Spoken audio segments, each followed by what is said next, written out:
അങ്ങനെ നമ്മുടെ ബോച്ചയണ്ണനെ police arrest ചെയ്തിരിക്കുകയാണ്. അതും ഹണി റോസിന്റെ പരാതിയെ തുടർന്ന്. അറസ്റ്റ് ചെയ്തുകൊണ്ട് പോകുന്ന സ്ഥലത്ത് ബോച്ചയണ്ണൻ ടാറ്റയൊക്കെ കാണിച്ചിട്ടാണ് പോകുന്നത്. എന്തിനാണ് ടാറ്റ കാണിച്ചെന്ന് അറിഞ്ഞൂടാ. തന്റെ കയ്യിൽ ഇഷ്ടം പോലെ പണവും ഉണ്ട്, പവറും ഉണ്ട്, ഈ കേസൊന്നും തനിക്ക് ഒന്നുമല്ല, പെട്ടെന്ന് തന്നെ താൻ ജാമ്യത്തിൽ പുറത്തിറങ്ങും എന്നുള്ള അഹങ്കാരത്തോടു കൂടിയുള്ള ചിരിയാണോ എന്ന് എനിക്ക് അറിഞ്ഞുകൂടാ. എനിവേ, ഇങ്ങനെ ഒരു കേസ് അല്ലെങ്കിൽ ഇങ്ങനെ ഒരു പരാതി ഹണി റോസ് ആദ്യം എഴുതിയിടുന്നത് ഹണി റോസിന്റെ ഇൻസ്റ്റഗ്രാം പേജിലാണ്. അവിടെ എഴുതിയിട്ടപ്പോൾ തന്നെ ആരാണ് ഹണി റോസിനെ പറ്റി അല്ലെങ്കിൽ ഹണി റോസിന്റെ ശരീരഭാഗങ്ങളെ പറ്റി മോശമായിട്ട് പരാമർശിച്ചതെന്ന് എല്ലാവർക്കും അറിയാവുന്ന ഒരു കാര്യം തന്നെയായിരുന്നു. അത് ബോബി ചെമ്മണ്ണൂർ തന്നെയായിരുന്നു. പിന്നെ എന്തുകൊണ്ട് തുടക്കത്തിൽ ബോബി ചെമ്മണ്ണൂരിന്റെ പേര് പരാമർശിക്കാതെ അങ്ങനെ ഒരു പോസ്റ്റ് എഴുതി ഇട്ടു എന്നൊരു ചോദ്യം വരുന്നുണ്ട്. ഈ ഹണി റോസ് ഇങ്ങനെ ഒരു പോസ്റ്റ് ഇട്ട് അത് ചർച്ചാ വിഷയമായി. ആ ചർച്ചാ വിഷയമാകുമ്പോൾ ഇൻഡയറക്റ്റ് ആയിട്ട് ബോച്ചയിലേക്ക് വിരൽ ചൂണ്ടും എന്ന് അറിഞ്ഞുകൊണ്ടാണോ എന്നൊരു ചെറിയ സംശയം കൂടെ.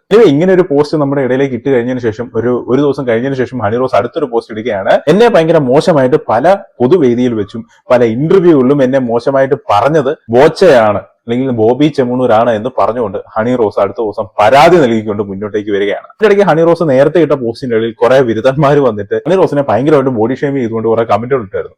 ആ ബിരുദന്മാരെ എല്ലാം പോലീസ് ബുക്കുകയും ചെയ്തു. അതിലൊരു ബിരുദനെ മുഖമൊക്കെ മറിച്ചുകൊണ്ട് പോലീസ് കൊണ്ടുപോകുന്നത് നിങ്ങൾ കണ്ടെന്ന് വിചാരിക്കുന്നു. വളരെ നല്ല കാര്യം. കാരണം ഇങ്ങനെയുള്ള സെലിബ്രിറ്റീസിന്റെ പോസ്റ്റിന്റെ അടിയിൽ കൊണ്ടുപോയി വൾഗറായിട്ടുള്ള കമന്റുകൾ, അഭിപ്രായം എന്ന രീതിയിൽ വൾഗറായിട്ടുള്ള കമന്റുകൾ എഴുതിയിടുന്നത് നമ്മൾ പല വർഷങ്ങളായിട്ട് പറഞ്ഞുകൊണ്ടിരിക്കുന്നതാണ്. അങ്ങനെ പറയുമ്പോൾ ഞാൻ എന്തോ തെറ്റ് ചെയ്യുന്ന പോലെയാണ് എന്റെ കമന്റ് ബോക്സിൽ വന്ന് കുറെ എഴുതിയിടുന്നത്. ഇപ്പോൾ അവന്മാർക്ക് മനസ്സിലായെന്ന് വിചാരിക്കുന്നു. അങ്ങനെ ചെയ്തു കഴിഞ്ഞാൽ അത് തെറ്റ് തന്നെയാണ്.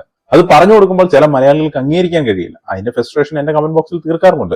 എനിവേ, അതവിടെ നിൽക്കട്ടെ. ഇവിടെ നമുക്ക് സംസാരിക്കാനുള്ളത് ബോച്ചയുടെ കാര്യമാണ്. ബോച്ച ഇങ്ങനെയുള്ള ഡബിൾ മീനിങ് വർത്താനങ്ങൾ തുടങ്ങിയിട്ട് വർഷം കുറയായി. ഇത് തെറ്റാണെന്നും ഇങ്ങനെ ബോച്ച പറയുന്നതിനെ നമ്മൾ വിലക്കണമെന്നും പല തവണയായിട്ട് എന്നെ പോലുള്ള ബുദ്ധിയില്ലാത്ത പ്രബുദ്ധരല്ലാത്ത കുറെ മലയാളികൾ പറഞ്ഞുകൊണ്ടിരിക്കുന്നുണ്ട്. പ്രബുദ്ധ മലയാളികൾ ബോച്ചയുടെ ചന്തി ഇപ്പോഴും താങ്ങിക്കൊണ്ട് നടക്കുകയാണ്. അതല്ലേലും അങ്ങനെയാണല്ലോ. പൈസ ഉള്ളവന്റെ ചന്തി താങ്ങാൻ ഒരുപാട് പേര് കാണുമല്ലോ. പൈസ ഉണ്ടെങ്കിലും അവൻ പറയുന്നത് തെറ്റാണെങ്കിൽ അത് തെറ്റാണെന്ന് ചൂണ്ടിക്കാണിക്കാൻ വളരെ കുറച്ച് ആൾക്കാർ മാത്രമല്ലേ കാണൂ. അങ്ങനെയുള്ള വളരെ ചെറിയ പ്രബുദ്ധരല്ലാത്ത എന്നെ പോലുള്ള മണ്ടന്മാർ ഇപ്പോഴും പറയുന്നു ബോച്ച ചെയ്തത് തെറ്റ് തന്നെയാണ്. ഒരു പ്രാവശ്യം ഒരു വേദിയിൽ കയറിയിട്ട് ഹണിറോസിനെ കണ്ടപ്പോൾ തനിക്ക് കുന്തി ദേവിയെ പോലെ തോന്നുന്നു എന്ന് പറഞ്ഞു. അത് വൈറലായി. അത് അവിടെ കൊണ്ട് നിർത്താമായിരുന്നു ബോച്ചയ്ക്ക്. പക്ഷെ ബോച്ച നിർത്തിയില്ല. വീണ്ടും പല പൊതുവേദികളിൽ വന്നിരുന്ന പല ഇന്റർവ്യൂകളിലൊക്കെ വന്നിരുന്ന് ബോച്ച ഇത് തന്നെ ആവർത്തിച്ചു. ഈ അടുത്തിടയ്ക്ക് എടുത്തൊരു ഇന്റർവ്യൂവിൽ ബോച്ച പറഞ്ഞത് നിങ്ങളൊന്ന് കേട്ടു നോക്കി. ഹണി റോസിനെ എന്തിനു കുന്തി ദേവി ഉപമിച്ച് പറഞ്ഞല്ലോ, അങ്ങനെ എന്തോ കുന്തി ദേവിയെ പോലെയാണ്. ഹണി റോസിനെ ഉപയോഗിക്കാൻ കാരണം ഈ കുന്തി ദേവിയുടെ കഥ വായിച്ചാല് നമുക്കതിൽ കാണാം കുന്തി ദേവിയെ കുറിച്ചിട്ടുള്ള വിവരണങ്ങളും കാര്യങ്ങളും രൂപങ്ങളും കാര്യങ്ങളും അല്ലെങ്കിൽ അവരുടെ കഥയുമായി ബന്ധപ്പെട്ടിട്ട് കുറെ കാര്യങ്ങൾ വായിച്ചിട്ടുണ്ട്.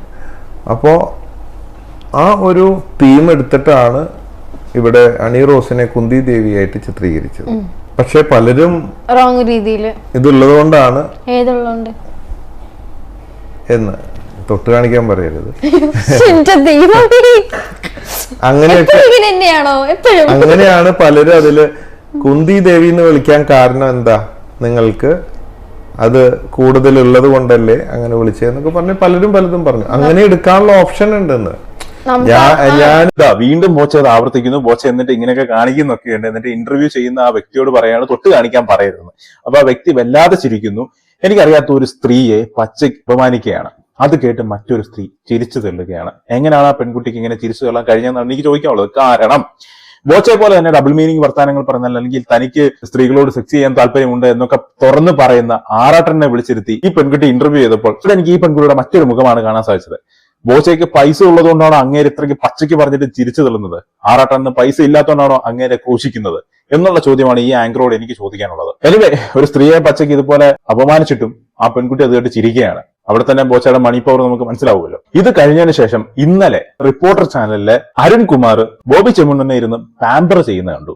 Hello, good evening Bobby Chemmanur. നമസ്കാരം. Very good evening. Bobby Chemmanur, കേസായല്ലോ. സ്ത്രീത്വത്തെ അപമാനിച്ച കേസ് IT ആക്ട് അടക്കം ഇട്ടിട്ടുണ്ട്. കുഴപ്പമാവോ? അറിയില്ല എന്താണെന്ന്.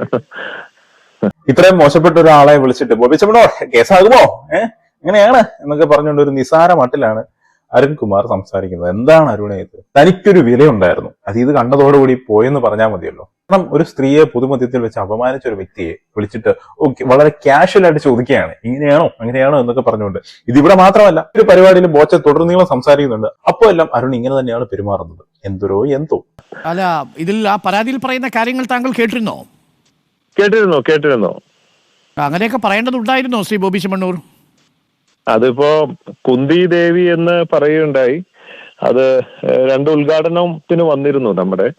അപ്പൊ അതില് ഞങ്ങള് മഹാഭാരതം റിലേറ്റഡ് ആയ കഥയുമായി ബന്ധപ്പെട്ടായിരുന്നു താങ്കൾ അങ്ങനെ പറഞ്ഞത്? അങ്ങനെ എന്തെങ്കിലും ചടങ്ങോ അങ്ങനെ എന്തെങ്കിലും?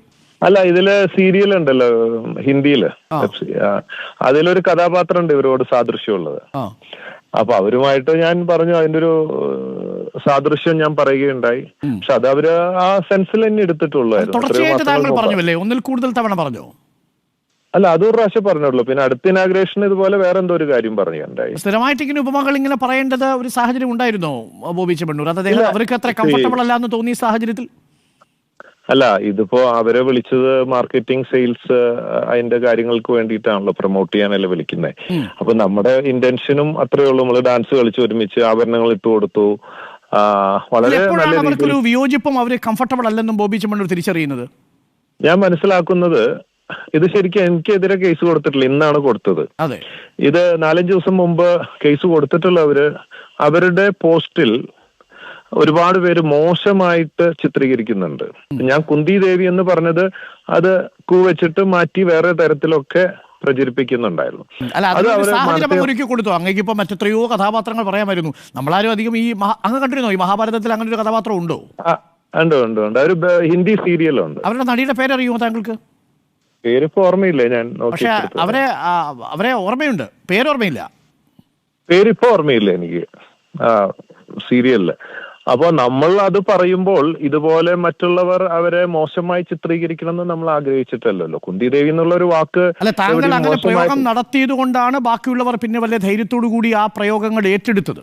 അപ്പൊ അങ്ങനെ ഒരു പ്രയോഗം താങ്കൾ അറിഞ്ഞോ അറിയാതെയോ നടത്തിയത് അതിനൊരു കാരണമായിട്ടുണ്ടെങ്കിൽ അവരോടൊരു സോറി പറയാമായിരുന്നില്ലേ? അല്ല, അവരുടെ അടുത്ത് സോറി പറയണോണ്ട് യാതൊരു വിരോധമില്ല. നമ്മൾ മനഃപൂർവ്വം ചെയ്തിട്ടില്ല എങ്കിൽ പോലും അവർക്ക് അങ്ങനെ മാപ്പ് പറയുന്നു. അങ്ങനെയുണ്ടെങ്കിൽ അവര് ഖേദിച്ചിട്ടുണ്ടെങ്കിൽ തീർച്ചയായും നമ്മളെ കൊണ്ട് ഒരാൾക്കൊരു വിഷമം അറിഞ്ഞോ അറിയാതെ ഉണ്ടായിട്ടുണ്ടെങ്കിൽ, ഇവിടെ അറിഞ്ഞൊന്നും ചെയ്തിട്ടില്ല, ഉണ്ടായെങ്കിൽ പോലും നമുക്ക് അതിൽ വിഷമമുണ്ട് അങ്ങനെ വന്നത്. എന്തായാലും അരുൺ വല്ലാത്ത രീതിയിൽ പാമ്പർ ചെയ്യുന്നുണ്ട് ബോബി ചെമ്മണ്ണൂർ.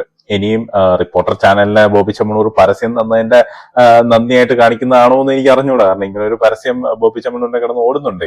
162 വർഷത്തെ വിശ്വസ്ത പാരമ്പര്യമുള്ള ബോബി ചെമ്മണ്ണൂർ ഇന്റർനാഷണൽ ജുവലേഴ്സിന്റെ കോയമ്പത്തൂർ ഷോറൂം ഉദ്ഘാടനം ജനുവരി 8 ബുധനാഴ്ച രാവിലെ 10:30 812 കിലോമീറ്റർ റൺ യൂണിക്. എനിവേ, ഇങ്ങനെയൊക്കെയാണ് കാര്യങ്ങൾ. ബോബി ചെമ്മണ്ണൂർ ഇപ്പൊ കയറി പോയപ്പോ ടാറ്റയൊക്കെ തന്ന് ചിരിച്ചുകൊണ്ടാണ് പോയത്. അറസ്റ്റ് ചെയ്തപ്പോ മിക്കവാറും അങ്ങേര് ജാമ്യത്തിൽ ഇറങ്ങുമെന്നാണ് തോന്നുന്നത്. കാരണം ഇഷ്ടം പോലെ പൈസ ഉണ്ട്. പിന്നെ ഈ കേസ് വീണ്ടും മുറുകാൻ ഒരു കാരണം എന്ന് വെച്ച് കഴിഞ്ഞാൽ കോടതി ഇതിനകത്ത് പറയുന്നുണ്ട്, ഒരു സ്ത്രീയുടെ ശരീരം വർണ്ണിക്കുന്നതും അതും ഒരു തെറ്റായിട്ടുള്ള കാര്യമാണെന്ന് കോടതി ഇപ്പൊ ചൂണ്ടിക്കാണിക്കുന്നുണ്ട്.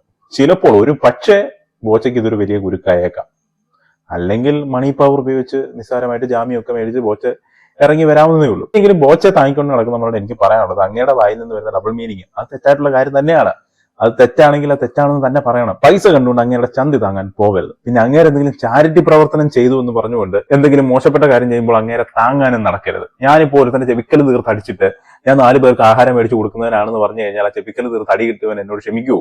ഞാൻ ആ ചെയ്യുന്നത് ശരിയാണോ? ഒരിക്കലും അല്ല. അപ്പൊ ചാരിറ്റി പോച്ച ചെയ്യുന്നു എന്ന് പറഞ്ഞുകൊണ്ട് ഇമാതിരി തെണ്ടിത്തരം വായിൽ നിന്ന് വരുന്നൊന്നും നമുക്ക് അംഗീകരിച്ചു കൊടുക്കാൻ കഴിയില്ല. എന്തായാലും എന്നെ പോലെ പ്രബുദ്ധതയില്ലാത്ത കുറെ മണ്ടന്മാർക്ക് ഇങ്ങനെയാണ് തോന്നുന്നത്. പ്രബുദ്ധ മലയാളികൾ ബോച്ചയുടെ ചന്തി നായിക്കൊണ്ട് നടന്നു. നമുക്കൊന്നും അതിന്റെ ആവശ്യമില്ല.